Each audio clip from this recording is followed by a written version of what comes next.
All right, good afternoon. It is week 7. So we are rounding up our last few weeks. A couple of things that I would like you to focus on this week. This week you have your discussion board. There are 2 of them that are due at the end of this week on Sunday. You should be wrapping up your group assignment. Remember, for your group assignment, only one person will submit the final document. Make sure that the document is either in PDF or Microsoft Word. So you may have been using Google Sheets or a Google Doc. Make sure you download it into a Google form or a PDF form before uploading. Again, select one person to upload it when it is due on the 8th week. Remember that all of our assignments are due on Friday of that 8th week. We don't have the luxury of all the way to Sunday. I'll be grading and turning in grades on Saturday and Sunday, so that is why it's important to ensure that you do it in a timely fashion on Friday. I have already sent a sample. People asked or request for a sample of what it looked like with the links. Make sure that your links are working for that group assignment. So you should be putting the final touches on it. I've been getting questions. Please review the video that I showed where I showed you a half page to a page about the assignment. If the assignment has a link, you just connect the link, and I should click on the link, be able to see it and see how to do the assignment in step-by-step instructions. That way you don't have to rewrite the lesson for that day.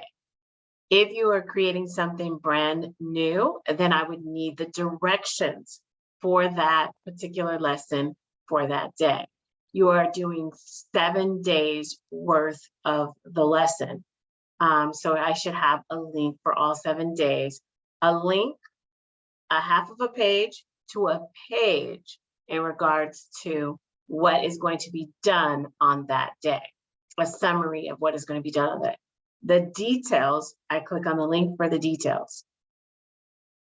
And then that's 7 days worth. And then of course, the other additional information about the project should be in that written format at the beginning of it, like the demographics, what school you used, etc., what grade level, etc. So all of that on there.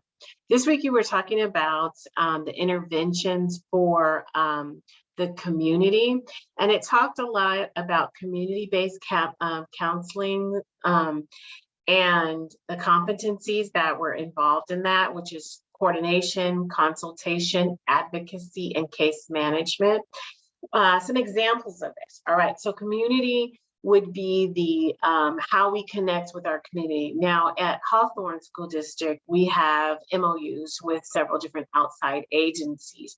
Those outside agencies provide us with the mental health services to give us a more comprehensive service, like if we need MFTs, if we need psychiatrists, if we need testing, the things that our school school psychologists do not test for when we're talking about those mental health issues.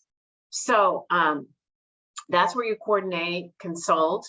DCFS is an agency that we consult with regularly. Obviously, they place our students. Sometimes they're in foster care, sometimes they are not. Sometimes it's, they've been released from foster care and back to the parents, but they come with a lot of additional support that is needed in order for them to reacclimate to that new environment. So those are the agencies that you'll be collaborating with as a school counselor. One thing that has changed, and I just want everybody to be kind of aware of this, because it used to be that we didn't double dip. We called double dipping, where you had a therapist in an outside agency and then you had a school counselor. We used to just coordinate services, like, speak to the school counselor and talk to, the outside mental health agency therapist, and, just try to mimic some of the things that they were working on in the actual classroom and in the school setting. That is no longer something that we use as a practice. the ethical practice now is that we are supposed to provide counseling as well. So yes, we still coordinate. Yes, we still consult and make sure we're working on the same task, but we kind of have to get on the same page with that other therapist. And that's our responsibility. Lawsuits are happening when we are not providing those services and the student is having difficulty at school. Now, and this is very,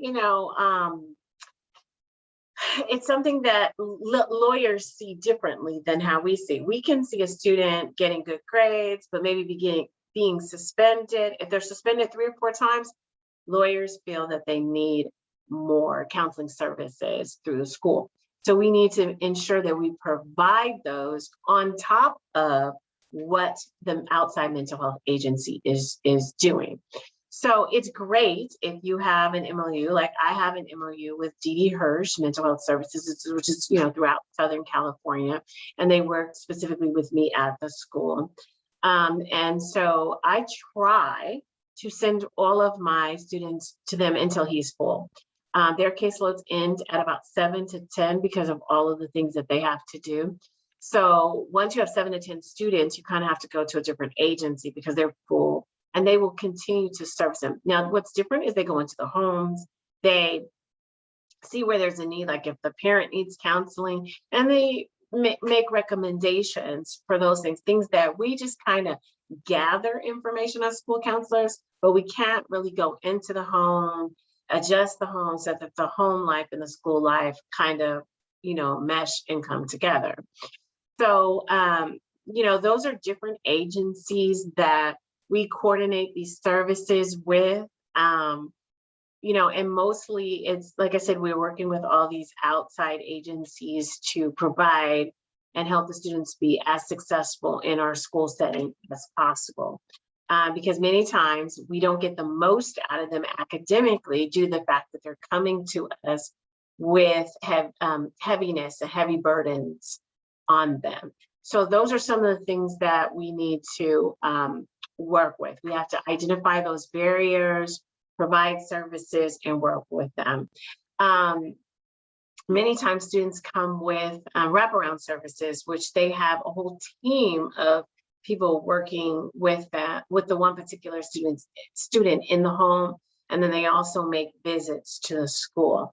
So either way, we need to provide those services and help students with those services. So we need to work with them as well as the outside therapist needs to work with them. And that was something that I had to change with my process as a school counselor, because when I first came in, we called it double dipping and we didn't do it. And that is not seen as the same. So ever since about 2018, they really feel that you can have multiple therapists, okay? And that wasn't something that was discussed in the past, all right?